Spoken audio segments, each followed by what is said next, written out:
Right, so like I've heard some people saying that, freaking like Canto 2 is bad. But I'd like heavily disagree with that. Canto 2 was absolutely peak. You just did not get it whatsoever. Is Canto 2 the best Canto? The fact that you have to argue about which is the best shows quite a few problems within you. And but my answer to that is probably not. It's probably not actually the best Canto, especially considering the gameplay stuff and whatever. So, I personally believe that Canto 2 is one of the Cantos that actually relies the most on you reading the freaking books that's based on. Canto at least relies somewhat on it, since, there are some scenes that are explained better in the book, and, the books are generally way longer, so they include more parts. Canto 4, which is actually longer than the book it's based on, quite strange in that. I'd actually argue that Canto 2 relies the most on reading the books, since how short the Canto is, and the fact that some of the character names are actually quite important. And more important are the characters that don't get mentioned in the Canto. Of course, like the Canto that leads you to read the book the least is Gregor's ones, since the Canto makes more sense if you don't read Metamorphosis. So I'd like to just give more, this is really the summary of the book, like the, whatever happens and the plotline and whatever. This is just some important idea that I need to share. Something very important in the book is that Rodion killed an old woman to get the money. Of course, at first he heard people talking about it in a bar. First, one guy talks about, wow, there are people starving on the street, and there's this old pawnbroker that's real evil, and she doesn't need all that money, does she? But the other friend just asked him one question, are you going to kill her?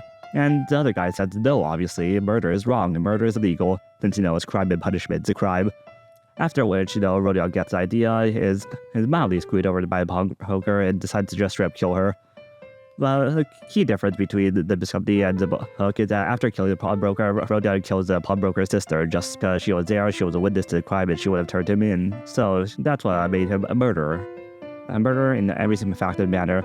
He then goes to steal the money and hides under a rock. And after that, he never actually uses the money for the rest of the book. Of course, there's deal with the guilt of murder. And in the end, he actually directly explains that he killed the old woman not because he wanted the money, not because he wanted to, share the money with the other poor people to make them live a better life, but just to prove that he could do so. Just to prove that he was someone who deserved the right to kill, that he was somehow different from other humans, and he was allowed to choose to have people to die. Of course, there's also something that I have to cover, Canto 2 is not bad because of obviously the character building. And just be able to see all the characters properly interacting with each other. Well, in Canto 1, Gregor had to go through his things. So someone needed to take the spotlight. And also I find kind of interesting how, all the other sinners were taking spotlight in their own ways. But the whole point of Rodion wanted to be special. So she constantly tried to take the spotlight. And just pay attention to every single one of her lines in the Canto. They do show how she wishes to be the center of attention. But who doesn't? Who doesn't want to be popular? I feel like that's something she would say. But I had to believe it, she said so. Obviously, he also does a pretty good job of setting the tone for more of the Miss Company. Canto 1 was very, very, very doom and gloom. Just having some proper silly moments in a way, make sure that's not like all doom and gloom and depression and suffering game. And let's be honest, it's not. And I argue that Project Moon's other games also aren't just doom and gloom. Of course, Blind Corporation actually focused more on the hope of the idea. And of course, all the ego gifts were very, very silly.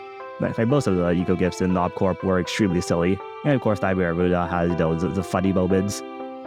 힘들었어요? 지쳤어요? 쉬고 싶어요? 배고파요? 나가고 싶어요? 잘리고 싶어요? 뼈가 녹아요. 살이 터져요? 죽지는 않아요. 예, 죄송합니다. 그만하겠습니다. Two of the more important characters in the books is Dania and Sonia. Dania literally doesn't appear in the Miss Company, she just doesn't. In the book, Dania is Rodion's sister. And there's quite a few plotlines involving how Rodion both wanted to protect her, but he also wanted to hide the fact of his murder from her and constantly got annoyed at her. And Sonia is actually, I'm just gonna call her Rodion's boyfriend considering the ending. Rodion's girlfriend in the novel considering the ending and stuff. But it's not exactly that. But, Sonia is, Sonia in the Miss Company. A lot of people think that Sonia in the Miss Company is just like a female version of Dania, but it's not. It's Sonia. It's literally Sonia. The fact that, there are siblings now makes it kind of weird, though. Wait, are they siblings? I forgot. I'm pretty sure they were, whatever.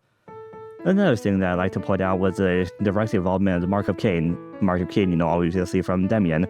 It was said to be, the mark of leader, a mark of someone who could change the world. But the ending of Demian made me kind of doubt that, considering Demian literally disappearing off into the war. So it brings on the question of, to just disappear off into the war. Of course, he was like a lieutenant or something, but did he really change the world?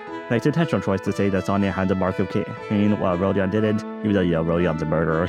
I think that's kind of funny. But the whole point, Rodion's choices, Rodion's beliefs cannot change the world. Well, Sonya himself definitely can.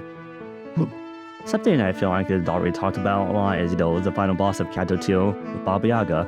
And again, Baba Yaga isn't the final boss, it's merely the frozen citizens that are made with some pickaxes and stuff. Well, Baba Yaga only appears as such chasing you, and only appears if you fail the time limit. Of course, I feel like it's a good tutorial how to teach players to deal with being overwhelmed with too many skill slots, but it's also quite a bad encounter since it's just like, kill all the thingamajigs as fast as possible. I personally believe that Baba Yaga is an aberration of Ice Queen since, it's pretty similar. The whole ice thing, the Ice Kingdom and the freezing people. Ice Queen froze someone and someone had to go and do it in order to get them out. Of course, Baba Yaga probably is similar due to being an aberration, but, the people that were frozen were the people from Rodion's town and where she lived. And they were the people who were killed off by Bill. And Sam chooses to duel Baba Yaga in order to free the people. Rodion chooses to run away. Of course, Baba Yaga was huge, and Rodion definitely didn't have a chance. That's the whole point. She doesn't have the Mark of Cain. She doesn't have a chance against Baba Yaga. She can't free or save any of them. So that's why she ran away. Honestly, I find it quite interesting how the music gaslights you. Like during the Sonya convincing scene, it does this.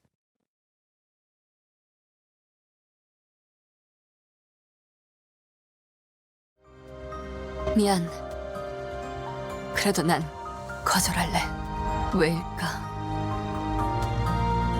아직 나는 따뜻해지고 싶지가 않아.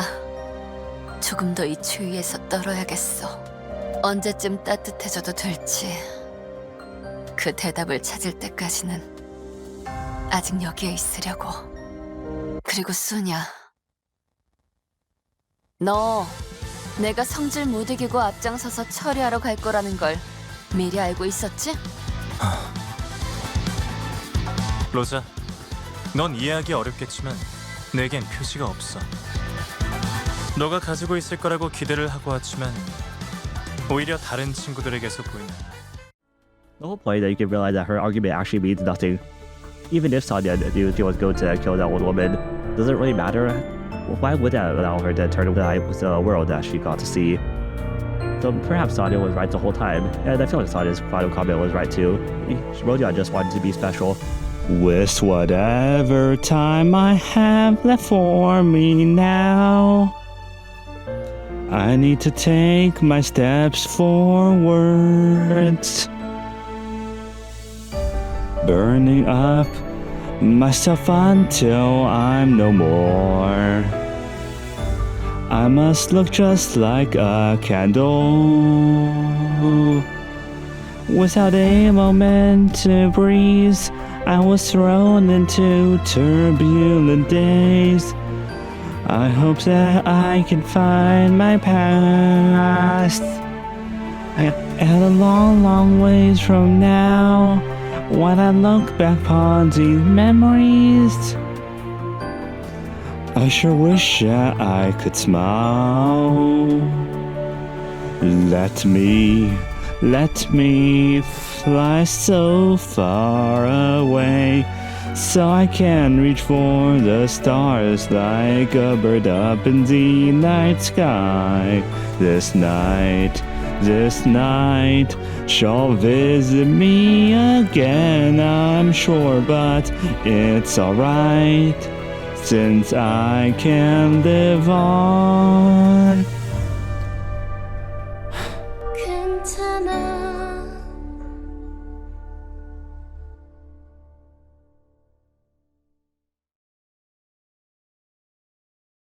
Okay, so here's kind of just like a more conclusion-y bit of the video. I'm also gonna like wrap up a few loose ends or so. I find this Canto actually quite interesting to reflect upon. And the whole point is, do you believe that you're special? Like seriously, do you believe it? My whole point, like on the news, it says there's someone terrible, it's a horrible person. Are you the type who's saying that, they should die in order to make the world a better place? But are you the one that's going to kill them? And more importantly, do you have the right to kill someone? The answer probably is no, and I'm pretty sure that's the whole point of Crime and Punishment. You don't have the right to kill someone. And of course, Crime and Punishment. I'll say Crime and Punishment is surprisingly on the nose with its messaging. But, it's actually written directly against revolutionaries, and you know how revolutionaries are. You know how they are. We've all seen it. The whole point of showing how hollow nihilism was. Since Rodion doesn't really say nothing means anything directly. Rodion's pretty obviously a nihilist in the book. Like whenever someone disagrees with him, he gets angry, and whenever someone does something that disadvantages him, even if they were even trying to help him, he still gets angry at them. Whenever someone tries to point out his flaws, he hates them because he believes they're criticizing him. How does this relate to nihilism, you might ask? But the whole point does, he believes that none of it means anything other than himself. And as a nihilist, he believed that he was the only one that mattered there. And what everyone else said was, bullshit. Which is just exactly Rodion's line on what it means to be special, to believe that you are the greatest person in the world and everyone else who says anything about it is terrible. That's literally Rodion's an idea of nihilism. So I believe this is the best place to reflect upon it. Since Canto 2, I feel like gives you a lot more room for thought. And then again, Canto 3 follows the media afterwards, and the shock value and everything that happens kind of leaves you without it. But the whole point is I just want you to do something. I just want you to think about Canto 2. Just think about it. What are you running from? What can you change? Perhaps I couldn't undo a thing, I guess.